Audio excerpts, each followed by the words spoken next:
C Joseph Vijay எனும் நான்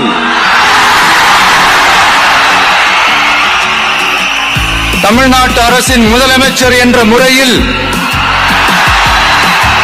எனது கவனத்திற்குள்ளாவதும்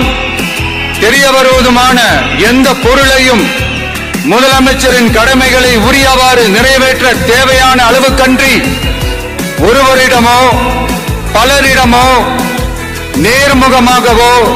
மறைமுகமாகவோ அறிவிக்கவோ வெளிப்படுத்தவோ மாட்டேன் என்று